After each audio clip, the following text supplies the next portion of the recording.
from Westminster, where the question on everyone's minds is whether Boris Johnson could turn out to be British history's shortest ever serving Prime Minister. And if there is an election on October the 14th and he does not win, well, the answer to that question would be yes. Now, in many people's minds, there was perhaps a degree of inevitability to this poll, perhaps even desirability on the part of Boris Johnson, because, you know, him, a new Prime Minister, entering office halfway through a parliamentary term with a majority of just one, well, that's an impossible recipe to actually get anything done, particularly at a time of crisis such as this. And certainly many people think this is what Boris Johnson has wanted ever since entering number 10 Downing Street. He's been in campaign mode, and now he can give the appearance of being strong-armed into this decision. And from a political perspective, it's a good place to be in, because he can do so with the appearance of being a sort of Brexit martyr. Come to that Brexit deadline, I am encouraged by the progress we are making. In the last few weeks, the chances of a deal have been rising. I want everybody to know there are no circumstances in which I will ask Brussels to delay. We're leaving on the 31st of October, no ifs or buts. And without an election, I don't want an election, you don't want an election. But of course, it's not as simple as simply calling an election. If you want to have one outside of the normal 5-yearly rhythm here, it takes a vote in Parliament and a 2/3 majority of MPs to get behind it. And of course, many of those MPs would be voting themselves out of a job. There are many on the opposition benches who would be keen on having an election, but they would be keen themselves to set the timetable on it, and they'll want to rule out that no-deal Brexit beforehand. And as for the Labour Party, the biggest opposition party, the traditional opposition party, well, it's languishing in the polls. So even though its leader, Jeremy Corbyn, has a new reason to be relevant, he might yet be hesitant on the calling of a poll. Boris Johnson was essentially threatening people. Threatening people with a no-deal Brexit if he doesn't get his way in Parliament. Our purpose is to challenge this government on a no-deal Brexit. Our purpose is to try to protect jobs and living standards, try to ensure that this country doesn't run headlong into the arms of Donald Trump and a trade deal with the United States. Well, let's get the thoughts now of Tom Brake, who's the Liberal Democrat spokesperson on Brexit, and also Cornelia Meyer, who's an economist, a business consultant and a political analyst. Thank you, both of you, for joining us on Euronews. Tom, let me start by coming to you. Are you and the Lib Dems ready, even eager, for there to be an election? Well, an election at this time, when the country is in chaos over Brexit, doesn't solve anything at all.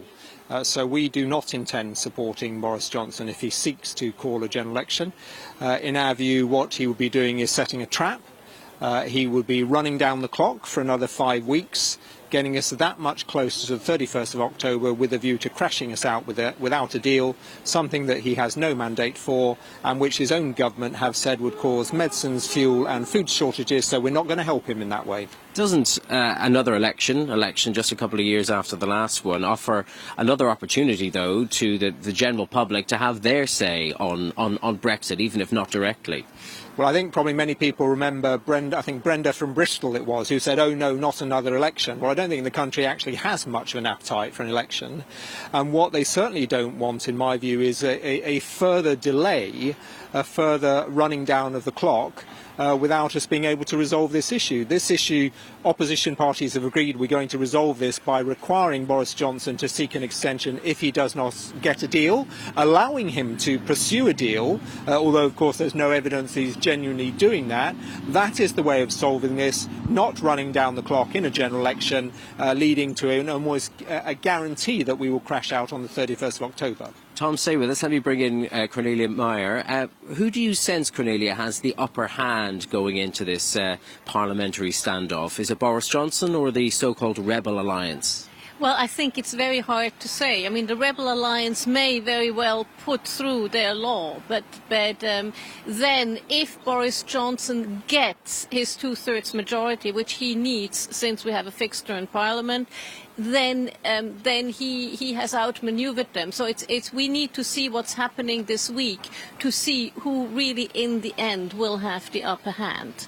How do you think this is being viewed from Brussels and this idea that, Boris Johnson talking tough and acting tough is somehow going to get Brussels to give them a better deal? Well, I think Brussels is probably looking at this with bewilderment. I don't know how we as a country are looking like total fools. And when you look at it, you saw the article of Michel Barnier in the Telegraph this weekend where he said, well, we are not going to move back on the backstop, and basically the withdrawal agreement does, in essence, stay as it is. So it is government after government have been shouting at Brussels, you must change your ways, and Brussels has said, no, we won't change our ways. Tom Brake, what's the next move? Assuming your vote goes your way this evening, and perhaps Boris Johnson doesn't have the numbers to actually call a general election, doesn't that simply prolong the impasse at a time when Britain really needs some clarity? Well, no, what it does is it provides our Prime Minister with some extra time in which to try to seek a deal until the 31st of January. And from a Liberal Democrat perspective, what it also provides is some time, I think, to try and find a way of resolving this finally. And from our point of view, the way of resolving this finally is through a people's vote, and that would allow time to pass the legislation that would be needed for that. Doesn't it also offer you the opportunity to kind of clear the decks and actually trigger your own motion of no confidence in this Prime Minister and try and take control over this process? Well, clearly a motion of no confidence remains a possibility, but again, the difficulty with that is that I think we might have the numbers to defeat the Prime Minister, but then we have to try and form a government in that 14-day period, and that is a challenge. And of course, again, what it might do is simply run down the clock further.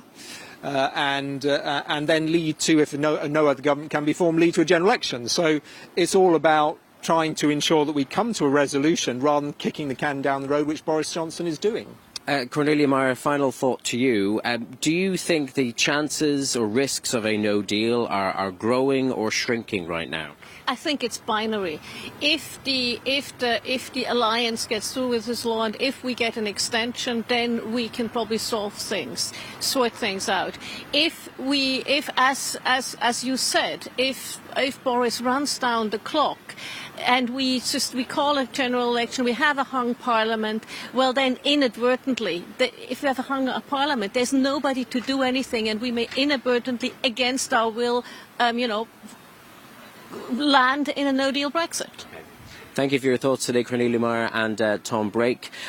Well, the tension is building here. Parliament is back, and the parliamentary circus of media is back as well. It's getting noisy, and it will get a lot noisier, I'm sure, throughout the day before this evening, when we should get an indication as to how MPs are going to set the next path.